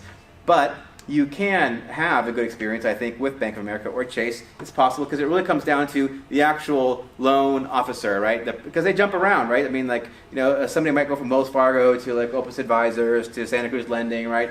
The good loan officers like Victor, doesn't really matter what company they're working for, because they have it together. And so that really is where the rubber meets the road, I think, is make sure that the actual loan officer is well known and well respected. Okay, so buyer contingency. See that? The guy has his little, fingers crossed behind his back there. That's because that inspection period is like a huge way out for the buyer, right? The buyer has what amounts to a free look period, right? So during that contingency period, that inspection period, they can back out for any reason whatsoever, and they don't have to tell you the reason. They just say, I'm canceling the contract, and it's not subject to debate, right? So the buyer can get out for any reason. And why do buyers do that?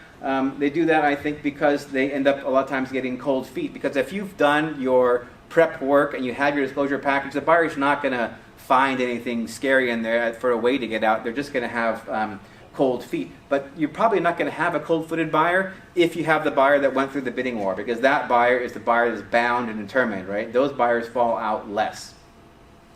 All right, so a contingent offer. Contingent offer is an offer where the buyer has a house to sell before they can close on your house. And a lot of sellers don't like those contingent offers because they're worried that maybe that offer won't come together on the sale of their house. It could slow things down. And that is true, but contingent offers are actually great offers. I love them because buyers pay more. Because the buyer knows they're coming in with a weaker offer, they will oftentimes offer more money. They're also twice as motivated as any other buyer. In fact, they're probably more motivated than you are, right? Because they have their house to sell and they want to buy your house. They have a lot more riding on the deal. They're gonna be a lot more flexible and eager and earnest than just about any other buyer, and they're not going to rock the boat with any of these penny ante inspection issues, right? They're not going to have a problem with it, right? They're not going to say, oh well, you got to reduce your price by $5,000 because I found some rotted soffits or whatever, right? They're not going to say that, right? I mean, maybe they will, but they're not going to lose the house over it, right? So it's really great if you can take a contingent offer. But make sure that when you take that offer, that buyer's house is already in contract, right? Like, I wouldn't take a contingent offer if it weren't already in contract in most cases. So make sure that your buyer already has their property under contract, and ideally that buyer has released their inspection contingency as well. So you can get some really great contingent offers. So what causes deals to fail? What causes them to fall apart, like that unfortunate house right there? Surprises in inspections. Surprises kill deals. It's very fraught. Emotions are high, right? Any little thing can scupper a deal. So do your best to make sure that there are no surprises by having your disclosure package just be bulletproof, right? Also, like I said before, buyers do get cold feet. It happens. That's one of the biggest causes of deals falling apart. Buyers simply change their mind for whatever reason. But again, by making sure you have had that sort of bidding war process, you're going to have a more committed buyer. Also, financing issues, that does happen from time to time. Buyers misrepresent. Victor, does it ever happen to you? They misrepresent their information on their on their pre-qualification form, and then the underwriter gets to it and is like, "Hey, you can't count that income, right?" All right, and then appraisal issues do sometimes cause a deal to fall apart, but you know what? Almost never. I've sold hundreds of homes, and I can tell you that probably I've had like 5 times when a house failed to come in at value, because the appraiser is not looking to scupper your deal, right? The appraiser will justify the contract price because they know the contract price. They'll come in at that value if it's at all possible, but sometimes it's not possible. And once in a while you do have an appraisal issue, but it's last on the list. So generally speaking, don't worry too much about your appraisal, because if you're using a great local reputable lender, they'll have a experienced appraisal pool to to draw from. All right, we're almost there. It's the finish line, closing the sale, right? Closing timeline. What's it look like when you actually get under contract? You want to sell your house. A typical contract is about 30 days. Sometimes people can do them in 21 days or 15 days. Lenders are getting a little bit more adroit with all this high technology, spending billions of dollars on these systems. So sometimes you can have a deal close in 21 or once in a while 15 days. If the buyer's been totally pre-approved beforehand. But let's just say day 0, offers accepted. Within 3 days, the buyer has to put earnest money into escrow. Within day 7, the seller has to make all the required disclosures to the buyer. But luckily, you're a smart seller, and you already did that at day 0 as well, so you don't have to worry about that one. Typically, the buyer will have 17 days for their inspections, right? They have 17 days which they can back out of the property for any reason whatsoever. And that's why you want to do your inspections up front, so you can whittle that down to 7 days. Also, we'll have 17 days to complete an appraisal, and these are all by default, right? This is like a general, typical timeline. It can change. 21 days to complete the loan and all that underwriting, right? So after 21 days, you will know if you have a firm deal or not at 21 days, if it's really going to close. Day 29, the buyer's loan funds, and on day 30, escrow closes, and then you get your money.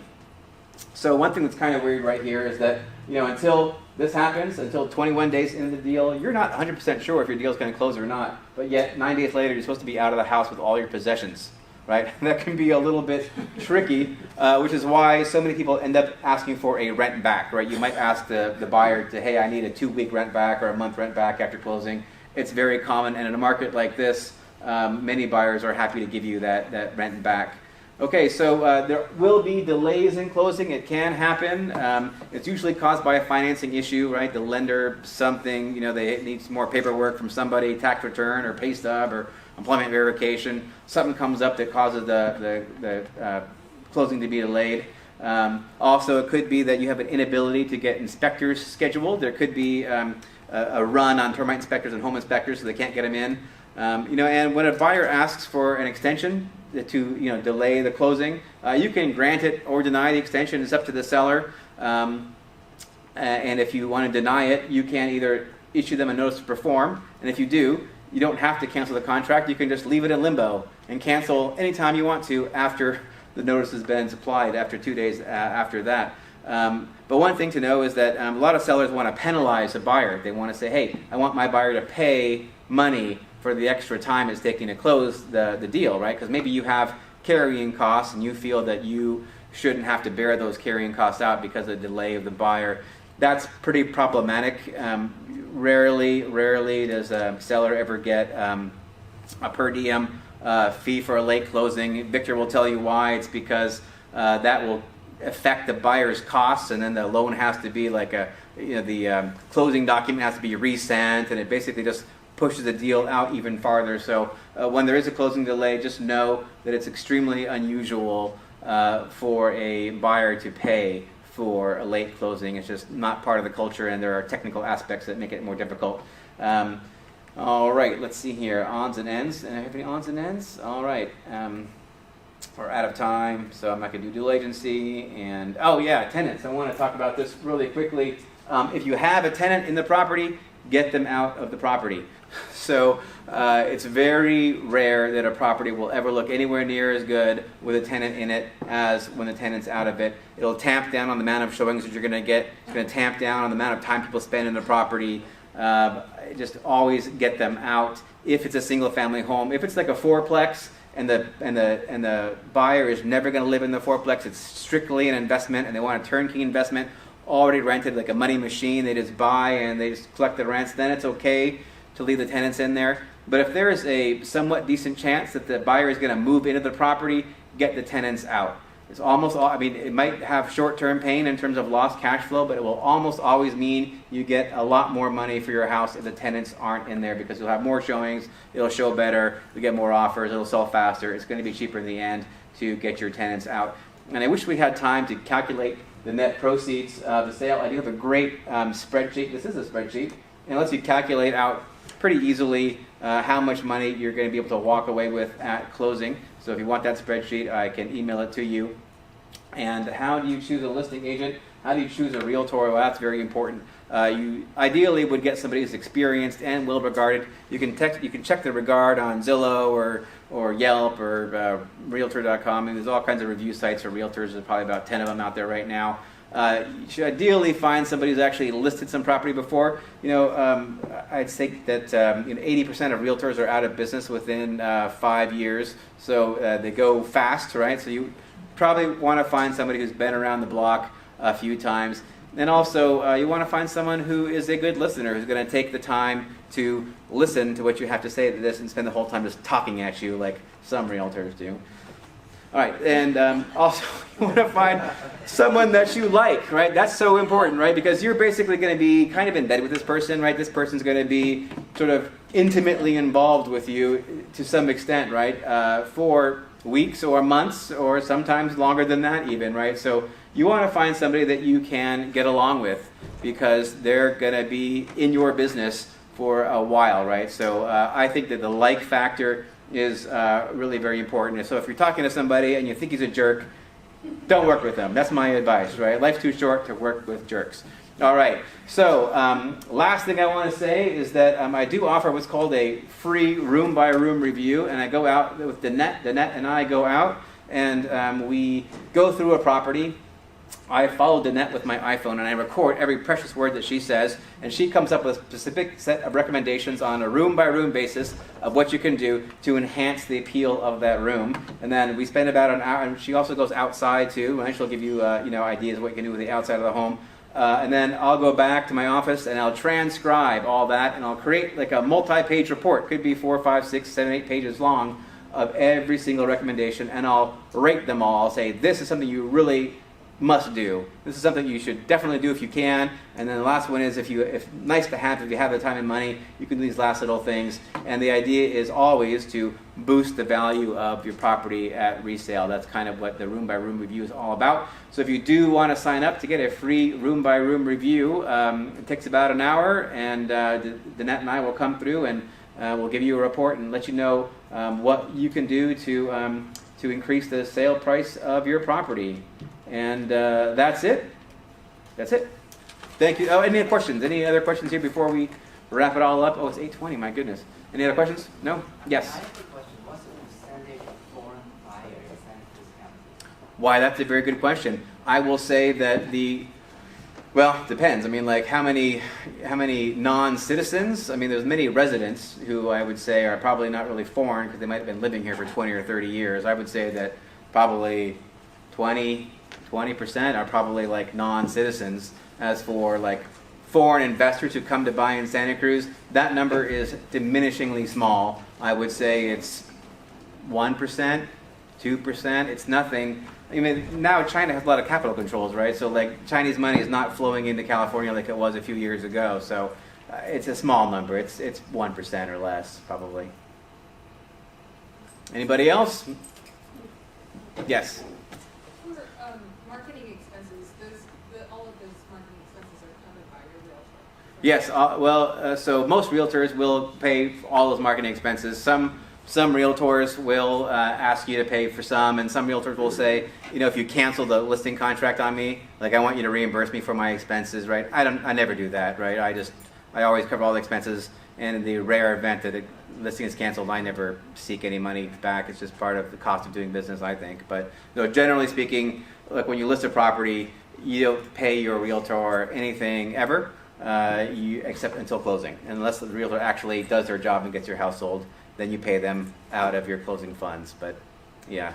Yes? Can you have multiple realtors selling your home? You can have multiple realtors selling your home, and people have asked me that. Hey, would you work with another realtor? And I wouldn't say no, but I would say yes if it could be demonstrated how both of us add value, right? Like if we're doing the same thing, then I don't see how that's adding any value, right? But like if I was working on a high-end property in the Los Gatos Hills, I would probably think it'd be great to work with a realtor from like Sereno Group in Los Gatos, right? That might make sense, right? Because I would have buyers over here, I would know this culture over here, that agent would have, buyers from that side of the mountain, right? So there are some instances where I think it does make sense to have like 2 different listing agents, or it could be a team, right? Some realtors work in teams, right? And so then you would have 2 realtors, but I personally have never.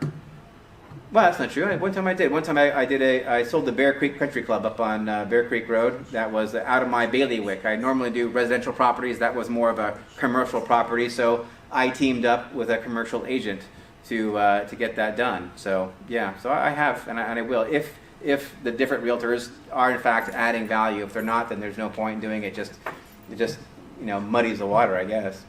What about switching realtors?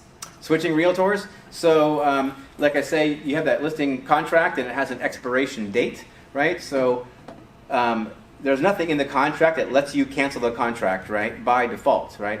In every listing agreement that I sign, I write in special terms that says you can cancel the agreement anytime you want to by texting me or emailing me. Just give me a written notice and give me 24 hours in case I'm, on a plane or in the woods or whatever to get the listing off the MLS. But I let anybody out of the contract anytime they want to. Not every realtor does. My feeling is, if you don't want to do business with me, then I shouldn't be holding you hostage to a contract, right? Like that's just not good business, I think. So I would let anybody out of a contract, and I think most realtors would, but not all realtors would, and it's not required for them to do so. So if you're getting a contract signed, ask them to put in a clause that says you can cancel the contract anytime you want to, and I think most realtors would be happy to do that. Even if they don't write it into the contract, they would if you asked them to. A lot of not everyone, but a lot of them would. Yeah. Yes? What's the commission these days? Commission is always negotiable, right? So, commissions vary anywhere from, on the low end, I don't know, 1%, right? There's one, like Redfin will list properties for 1%, they advertise that, and up the high end. And like if you're selling vacant land, it could be as high as 10%. On average, people tend to pay in Santa Cruz County anywhere from 5 to 6%. It's kind of like what I've seen. It's negotiable though. Right? There is no set commission structure. It's always negotiable for every agent. One thing that I do is that I didn't talk about dual agency, but I've sold hundreds of properties. I think 5 times I've represented both the buyer and the seller, right? And if I ever do represent buyer and the seller, I always do reduce my commission if I represent both parties, but it's very rare, and I never try to do it. But it's negotiable. Go ahead and negotiate with your realtor. The best realtors won't be very flexible because they're busy, and there's an opportunity cost for them, right? Like if they're giving you a discount, that means that they don't have time to work for somebody else they're not giving a discount to, right? So the best realtors generally don't reduce their commission, but give it a try. It never hurts to ask, right? How do you get the biggest piece of cake? You ask for it, right? So go ahead and ask. It's okay. Yes. You mentioned don't remodel your kitchen. I'd say $1 million property, what would be the most you put into upgrading the kitchen? So I say don't remodel your kitchen prior to resale. Like if it were me, I want to remodel my kitchen, I would remodel my kitchen 5 years before I sold my house, because then it's relatively new still, right? Like you can say it's a new kitchen, 5 years old. After about 10 years old, the kitchen does start looking out of date already, right? So the sweet spot is about 5 years. So you can get your enjoyment for it for 5 years, and then it depreciates, but at least you've enjoyed it for that time. So, a $1 million house, a $50,000 kitchen is probably about what you would expect to spend. Yeah. But of course, $1 million house in Santa Cruz, what's that, right? Maybe less, maybe 35,000. All right, any more questions? Oh, yes?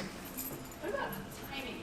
Like you always hear that the spring is the time to sell. Spring is the time to sell. So Zillow actually has like a feature on their website right now which tells you what it thinks is the best time to sell, and I think it says April or May, but the premium that it gives you is like 1.7%, right? So it's not like 10% more. Zillow figures, and that's just an average.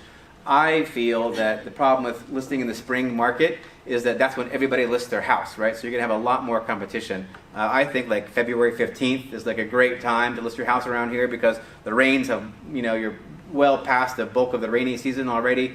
Flowers are blooming, right? Days are longer, it's warmer. If it is monsoon season on February 15th, don't list it. No house looks very good in the rain, right? But I try to say like get on earlier rather than later because inventory is low in December and then it builds up all the way until November when it sort of like falls off a cliff, right? So by about June or July, there's maybe twice as much competition as you have if you're listing in February, right? So I say list early if you can. Yes? What if a house isn't selling and then is it good to remove it and then wait a little while and then relist? So yeah, actually, that's a very good question. I think that that is a great idea. And what you want to do when you do that is you want to take the feedback that you've received from all your buyers, right? Like they might say, it's too dark in here. Well, maybe you want to limb up some trees, right? Let some more light in, right? Maybe they'll say, I don't like this, it's too dark in here. Maybe you want to paint some walls white. So take the feedback that you've received from people, what they've said about the property, and sort of like make some changes, right? Reevaluate where you're at with your staging and everything, right? And adjust the negative feedback that you've received. Then take new photos, take a new video, right? And then reboot it. If you have the property, if you cancel the listing for 30 days, right? If you actually mark it in the MLS as canceled, you come back on 30 days later, it will reset the clock to 0 days on market, and it will look like a brand new listing. So get new text, new pictures, new flyers, do everything and make it look like a brand new listing. But do address whatever it was that you heard from buyers, right? And give it another shot. That's actually interesting. I had a house on McDonald Road, and it took us a year to sell it because the seller was very, very firm on price. Like they wouldn't drop their price for nothing, right?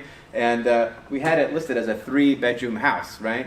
And because it was a 3-bedroom house, but one of the bedrooms you accessed by going to another bedroom because there was an addition done, right? So everyone who came to the property, they were like, oh. You say it's a 3-bedroom. Where's the 3rd bedroom? Like, well, it's here. It's the one you walk through to get over there. And everyone was like, oh, right? So we took it off the market, and like during the monsoons, right? And then we painted it and did a few other things, right? And put it back on as a 2-bedroom, right? Everybody came through. They're like, oh, it's a 2-bedroom house, but what's this extra room right here? And everyone was like, wow, that's a bonus, right? Everyone was like really impressed. Same house, same price, right? But we just waited 6 weeks for and rebooted the listing and put some new photos. We took all new photos, and we got it sold like in 2 or 3 months, and they got their price, right? So yeah, absolutely, take it off and reboot. Yes. You mentioned not to do major structural changes. What about an ADU that the city and state is pushing for to get rental? If you can do that cost effectively, then maybe. But the reason why I find that ADUs are such a great thing for a buyer is because the rent is so high. It's way higher than it costs to actually create an ADU. Now you can get these modular ADUs installed for not that much money. So it's like when you look at an appraisal report, Victor, how much is an adjustment for an ADU on an appraisal report? It could be 50 to 80,000. 50 to 80,000 would cost you 150,000 to make it, right? So like that's the thing, is that they're actually really cheap to buy and they create a lot of income for you, but as a seller, it's hard to actually make up that money because it's going to cost you more than $50,000 or $80,000 to put an ADU together. Yes.